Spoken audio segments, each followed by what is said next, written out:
What are signs you should walk away from a woman? Glad you asked. Today you're going to learn 12 red flags in women. If you ignore these, you're going to end up in a relationship with a woman who's going to make your life a living hell. Trust me, I was married to a woman who wasn't right for me, and I've also coached hundreds of clients from over 30 countries. So, let's kick right on in. Number 1, she's easily offended. Are you calling me dumb? If she has a high proclivity to interpret things you said in an offensive way, that's a huge red flag. Remember, the number 1 qualification criteria that you want to screen for if you're looking for a wife or a girlfriend for the long term is high self-esteem. In other words, somebody who's secure within herself. We all have insecurities, but the question is, what is your emotional home? What is her emotional home? Is her emotional home one of instability, chaos, insecurity? And being easily offended is a manifestation thereof. If that's the case, you want to stay far away from her. You want to have somebody who's naturally happy with herself. So if she's easily offended, that's evidence to the contrary. Number 2, she often misinterprets what you say in a negative way. Your hair looks different today. You don't like it? It's similar to her being easily offended, but it ties more into the general notion of negativity. Remember, we as human beings are meaning-making machines. If I say something to one person, that person A might interpret it in a positive way, the other person might interpret it in a negative way. If I tell her, I really like your hair, she might say, Thank you. Amazing. High self-esteem? Great. Now if I were to tell her, I like your hair, she goes, what do you mean? Or she suspects a little bit of ill intent. That is an issue, because if she has a habit of giving things a negative meaning, imagine what your life is going to be like with her for the next 15 years. Hey, that's a hair that's tied to my arm. Are you ripping there was a hair that was coming out. She's trying to rip it out. I was supposed to know. Another red flag. She's trying to cause you physical harm. This hair was coming through my Bugatti jumper, and she's like, well, this is something that I can pull out. What? Sadomaso, bonus red flag number 13. Number 3, she uses guilt to manipulate your behavior. Okay, go out with your friends and leave me alone. This is an incredibly toxic character trait. And one side notion before I go into that, we've all done, quote unquote, toxic things in the past. When I talk about these 12 red flags, it's very easy to put the blame on all the other people and all the women. But what I'd like to encourage you to do is to also look at yourself. Where have I acted negatively? Where have I acted passive aggressively? Where have I been easily offended in the past? Because we can't just say, oh, this person's a narcissist, that person's horrible, she's a BPD, she's an MPD.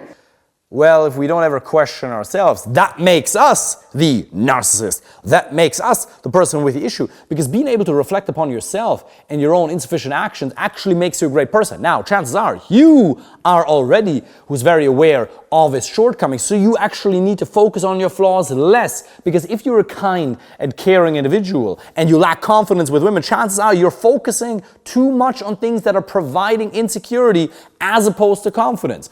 But just as a side note, it's always good to look at each of those and ask yourself, where have I acted in such a manner in the past? And then obviously you try to optimize your behavior. But back to the lady exhibiting these signs. If she's trying to make you feel guilty, it is a strategy that she has learned in the past to work well. So for example, she might ask you for a favor.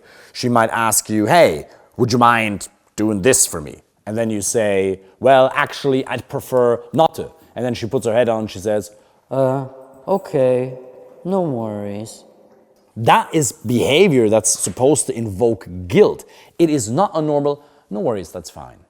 Okay, no problem. Or another one is, I might say to her, hey, I'm going to spend time with my friends tonight. And she says, well, I guess I'm just going to be home alone. That, or similar iterations or variations thereof, are oftentimes unconscious patterns that she is running to control your behavior. And again, that doesn't make her a bad person. These red flags don't say that she necessarily has ill intent. Well, some of them do, some of them don't. But it doesn't matter whether her intention is to consciously hurt you, but it questions the health of the relationship, because all of these either steer the relationship in a positive or a neutral or a positive or a negative direction. And these red flags obviously are characterized by moving the fate of the relationship towards hell. So her being able to control you with guilt is something you have allowed her to do. Now, even the most healthy, quote-unquote, relationship is going to experience that at times.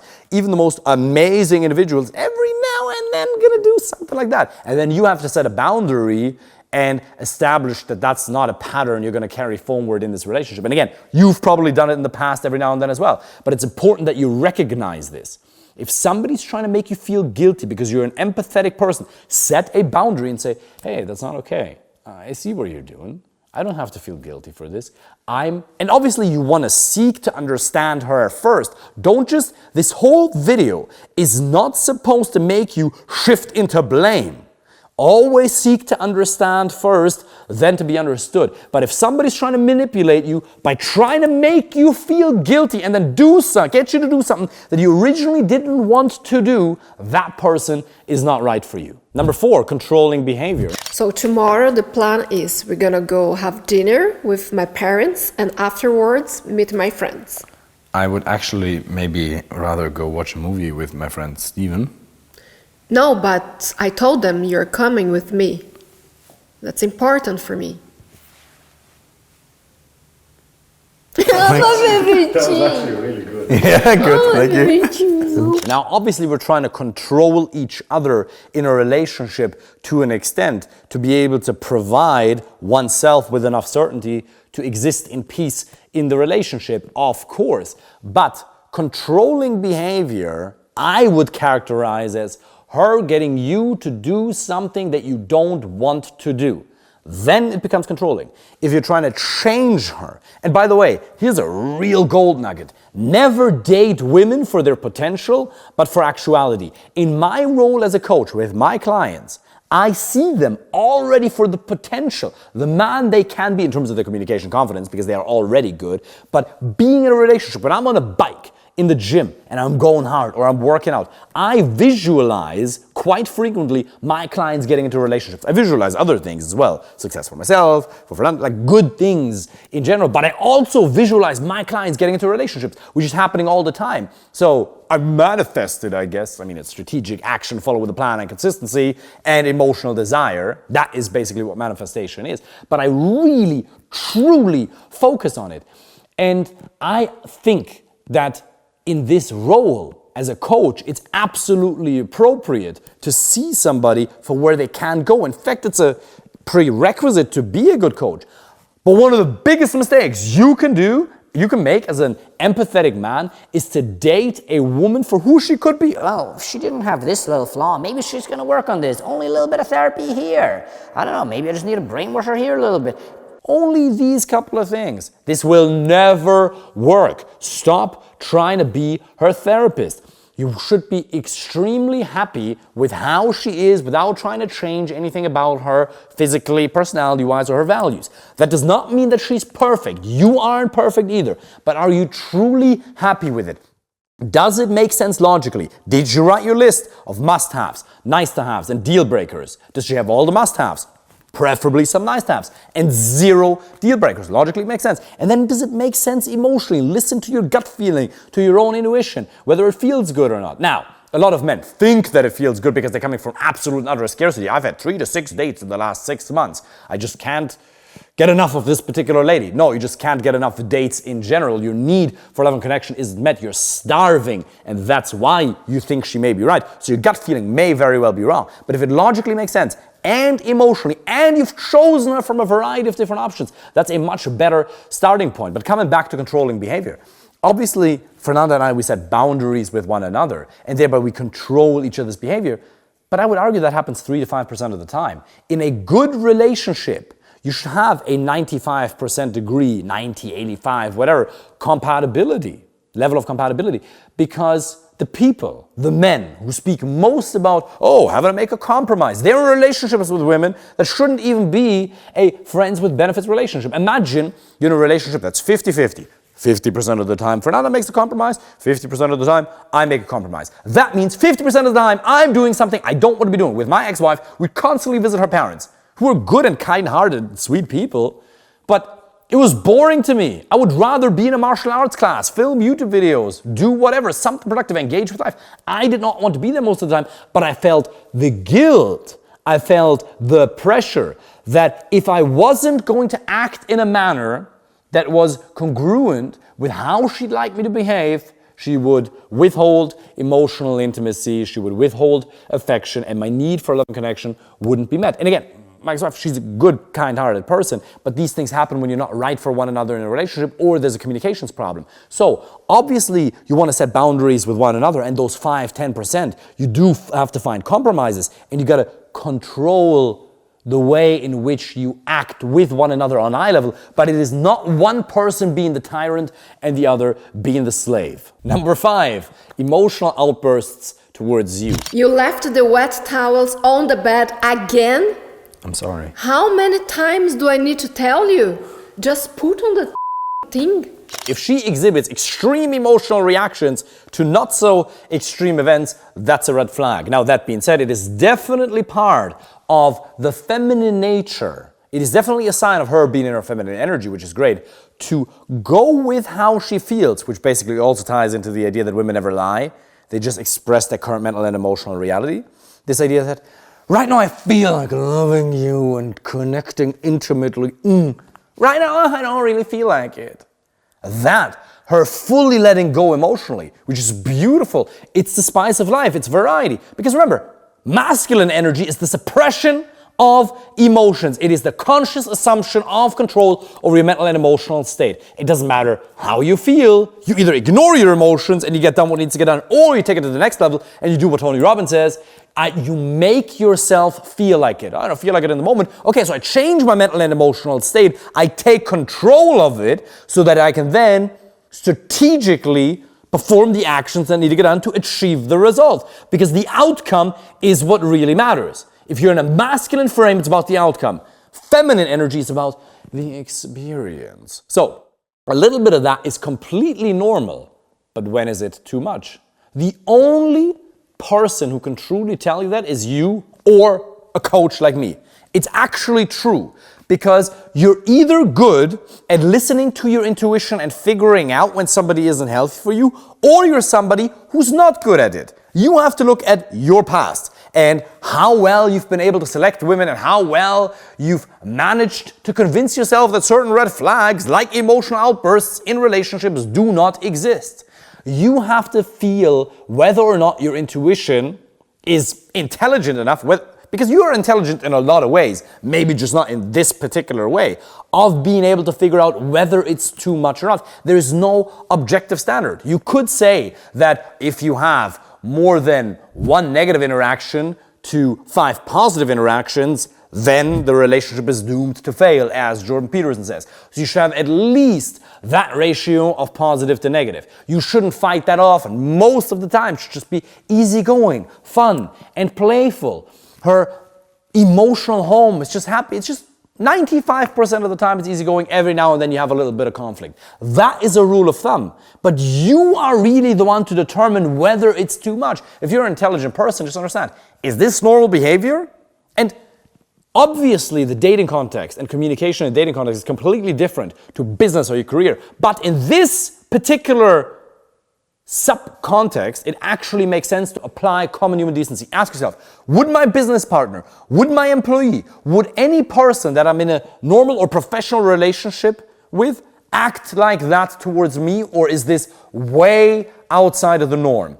If it's way outside of the norm, what is normal, in other words, what most people do, at least in a professional context, well, then it also isn't appropriate in a relationship context. Again, you can't take that too far, because obviously in an intimate relationship, there are behaviors that are perfectly okay to occur that aren't okay to occur in a work context. But when it comes to emotional outbursts, you should have very, very little tolerance for that. Number 6, passive-aggressive behavior. So you're trying to be a James Bond now?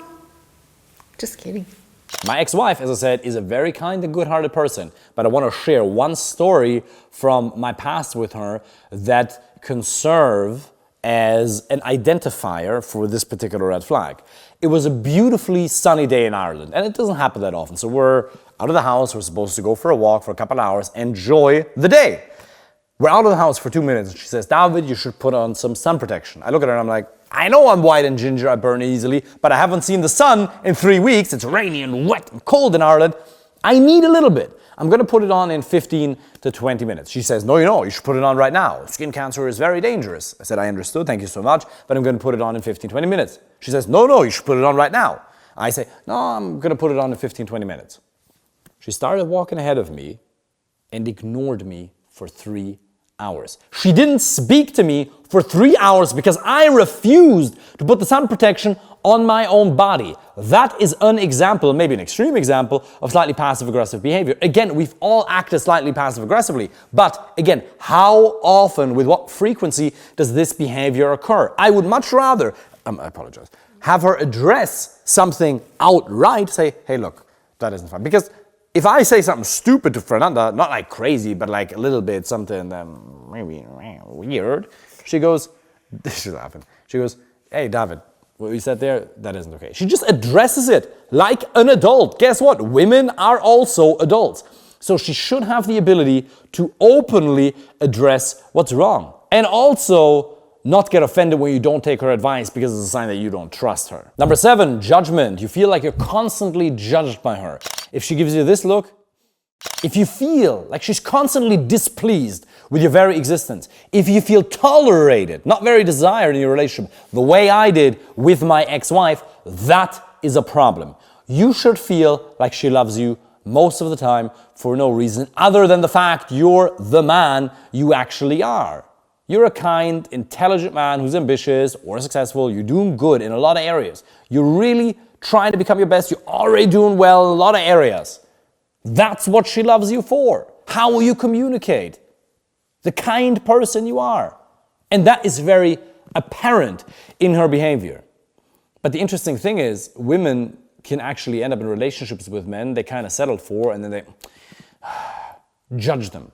The slightest things. If you feel judged by her, run far and fast. Little side note, I've had a client recently who got upset at the fact that his girlfriend would judge him for vaping.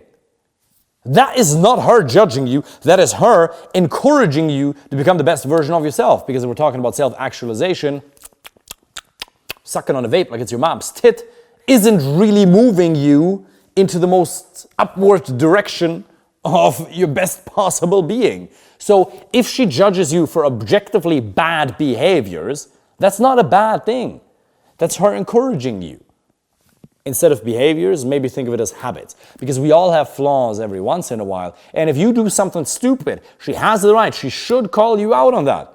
But then again, you shouldn't have these habits to begin with.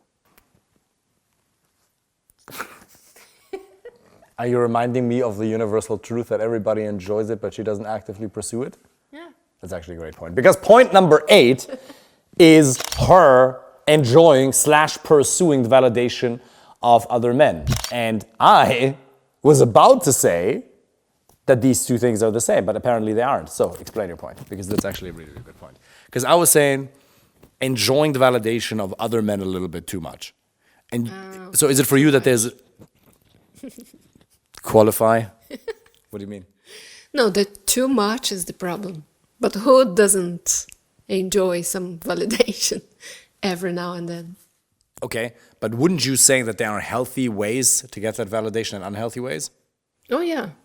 So tell me some of the healthy ways in which you enjoy the validation from other men. I was about We're about to break up, by the way. I was about to ask you the same question. So for example? For example, when some guy, I don't know, approaches me. Which happened a couple of days ago. We were on a live call with some of the clients, and then Fernanda said, I got approached! And she was extremely happy about it. It's like good for my ego, like, oh, okay, it's nice. Mm-hmm. Even though I won't do anything. Yeah, I think that's the key differentiator. And that's why if you have a great woman in your life, she makes you reconsider your points. And this is actually cool because I would have almost gone into a rant the way I do and equated enjoying with pursuing. But I think that's the difference you pointed out. If some guy approaches you, and then we have the rule, she can give them like 30 seconds to not destroy them because I think it's great. And then she tells them she has a husband, she's with the most superior man in the entire universe. Obviously talking nonsense, right? But yeah, the ring. Exactly, she does it. But she gives them 30 seconds and she lets them down not so harshly, right? So that's like kind of an agreement we have, given the job that I have, obviously. So if somebody does that, obviously it feels good.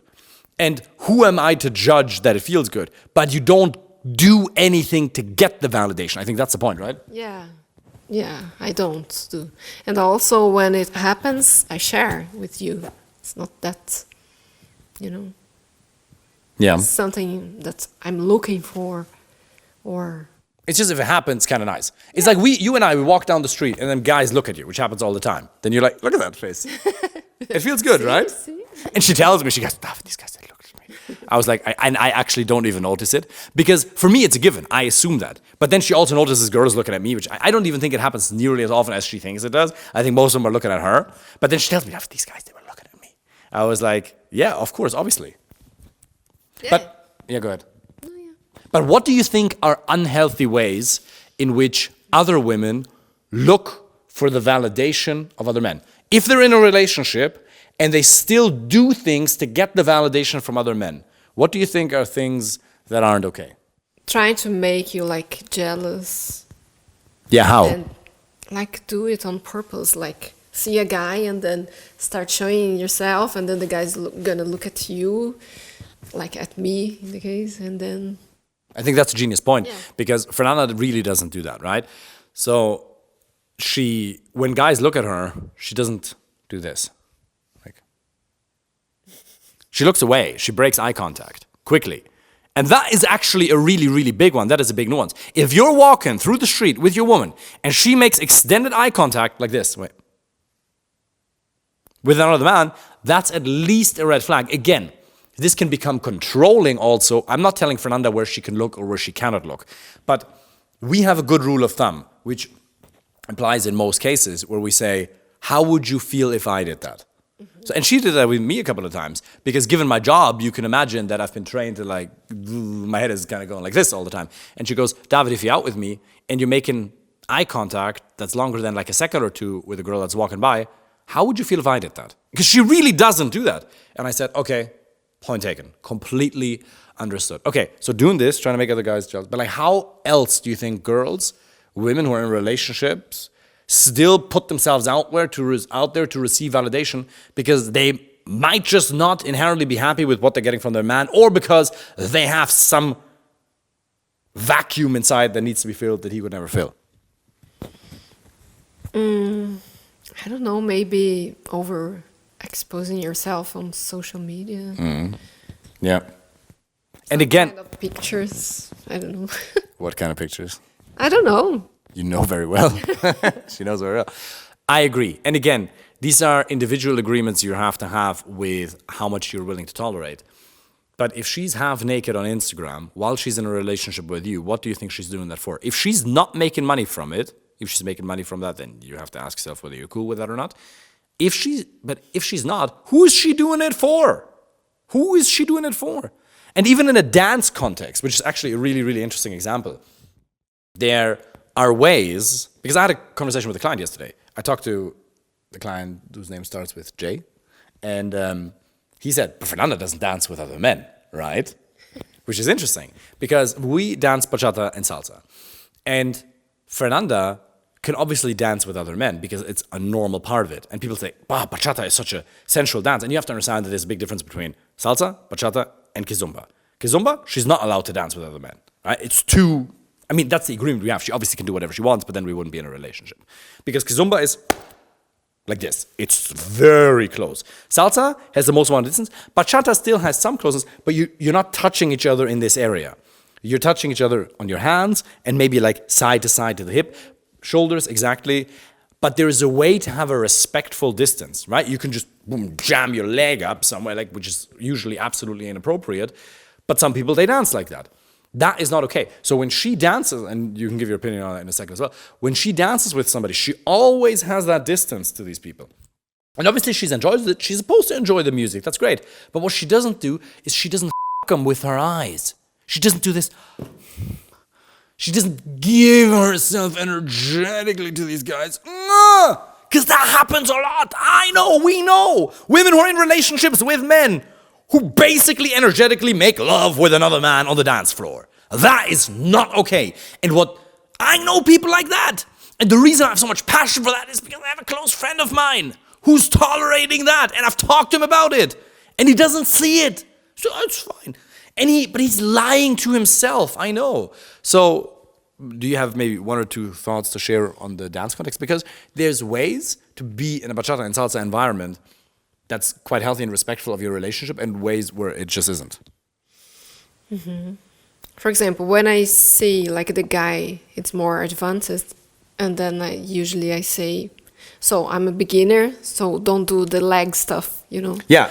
Trying to avoid too much like close contact. Yes, and also the hand, right? Yeah, so like the when we're hand. dancing, then she puts, boom, there's a little bit of like a push back. Yeah. Yeah.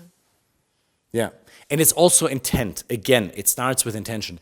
Is her intention to gather as much validation from as many men as possible, or does she just kind of like welcome it when it comes along the way? Because I think that was actually a genius point. Thank you so much. Because she added a lot of nuance to this, because otherwise I would have just said, no, it's not cool. It is obviously okay. And it's a really human point that we all enjoy validation. But does she go out of her way to get it? That is, I would say, the determining criteria. 9, lying.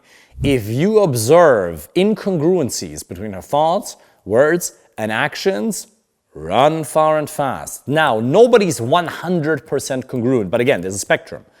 Is she 99% congruent or 20% congruent? This is a huge one. The more you observe incongruencies between her thoughts, words, and actions, the more it shows that she's not somebody who's right for you, because how on earth are you going to build a base with somebody that you cannot trust? So if she says one thing, but then she does something completely different, she says, Yeah, no problem. I'm loyal and I'm not going to hang out with any other men. and then you meet her on a lunch break with her coworker, one only, not a variety of them, extended lunch break, and she's having bottomless mimosas, some American alcoholic drink, then that is an incongruence. 10, weird friends.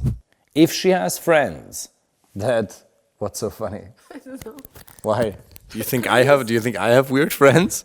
You also do. No, I don't have weird friends. Okay, let me qualify what weird friends means. If she has friends that exhibit bad behaviors, like drug addictions or consumptions, or who are evil or bad or violent, objectively bad behaviors, that is a red flag. Now, you should judge the majority of her friends, not just the individual. It's extremely important that you take a good close look at who she spends the most amount of time with, because chances are she has already become somebody like that. Because you don't attract what you want, you attract what you are. Birds of a feather flock together. That's a fact. Fernanda, when I met her, you were with whom? My sister. Exactly. An amazing person, a bit of an wild tiger, not gonna lie. Like, she has passion, doesn't she? Boom, energy. I mean, in fairness, for those of you who don't know the story, when I saw Fernanda, I approached her in a pub, I walked over to her, and I said something like, if you keep looking at me like that, you're gonna make me feel like a piece of steak. She wasn't even looking at me, she was looking at my friend's long flowing black hair, who's from Ecuador, Jonathan, by the way, for those of you who know. And anyway, then I asked her, you're probably Argentinian, making a playful assumption. She goes, no, I'm actually from Brazil. And I know that the Brazilian word for dog is cachorro. And I thought I was intelligent, so I was like, cool, let's make it female, cachorra. Problem is, that means it's a very bad word, a bad female word. And so I didn't know that I just insulted her. So Vanessa went off. And hated me. Good thing is Jonathan was there, so they became best friends after 10 minutes because he worked his social dynamic magic. She's protecting me She was protecting you. Yeah, exactly. What she's supposed to do. from gringos. From gringos. Yeah, right. Well, that worked well, didn't it? You're here now. Gotcha. You won. You too. Yeah, of course I did.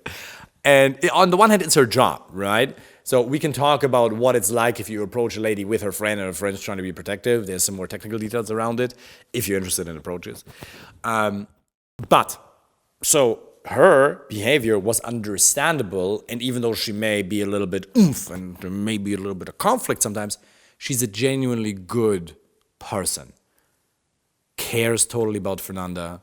She doesn't do anything weird with her ever, absolutely supports her. And that's a big one, because not only should you evaluate her friend's behavior towards you, but how her friend's behavior affect her.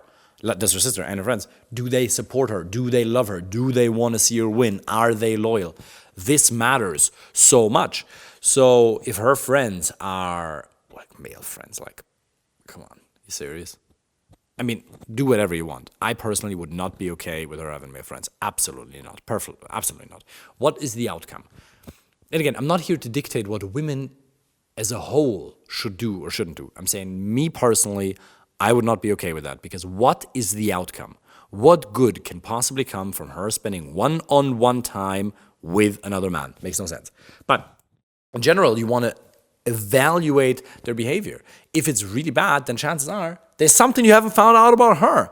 And if her friends are just kind, good people, chances are she's somebody like that. But if her friends are crazy, she probably is also. Number 11. Verbal insults. Now, you might think this is too obvious to mention, but there are actually countless men and women, by the way, who are in relationships with people that tolerate that. If she or he actually insults you, that is a problem. I would never insult her, ever. Like, call her words, or never. Now, I might say, if something happens, I might get upset about a situation. If you're a man, obviously you're gonna get frustrated, but never to her. But you shouldn't take that either. There are plenty of men who are tolerating verbal insults in relationships. She gets to do that exactly once. A second time, the relationship is over instantaneously. Do not tolerate that, ever. Are you dumb? Number 12, unreasonable jealousy. If she is jealous because you've given her a reason, that's completely understandable. Everybody's territorial to an extent. If she's jealous for no apparent reason, on a consistent basis, that breaks the peace. And remember, she's supposed to be a source of peace for you. You're supposed to be a source of peace for her. And that's just gonna make building a family very difficult. Life will throw enough challenges at you. You have to have her as a source of peace. And if she constantly disrupts it, that will make your life a living hell. Bonus red flag. She hides contents of her phone. Fernanda and I give each other access to our phones, not because we're controlling each other or because we think there may be something hidden in there, but because why not? If you're in a relationship with somebody, if you're going to get married to that person becomes the most important person in your life. Yes, you have to have high quality male friends in your life, always, that are also super important. But what are you hiding from her? What do you actually have to hide? Yeah, but it's privacy. For what? Again, with what purpose? It's just my space. No, it's Apple's space, it's Facebook's space. They have all the insight, so why shouldn't she? If she is hiding her phone from you, she's texting with other men. Trust me, you will find the truth in her messages. I'm just offering you this, and this is not to dictate what people should do inside at large. I'm proposing to you as an individual that if she does not want you to read her messages, not every single one in detail, but overall, she is hiding something, mark my words. What? Oh, my baby. No. And if you want me to help you find somebody who doesn't have any of these red flags, who's super healthy to be with, somebody that you can have a family with, be with for the long term, somebody who's healthy and emotionally amazing, then apply for a free initial consultation call with the link underneath this video.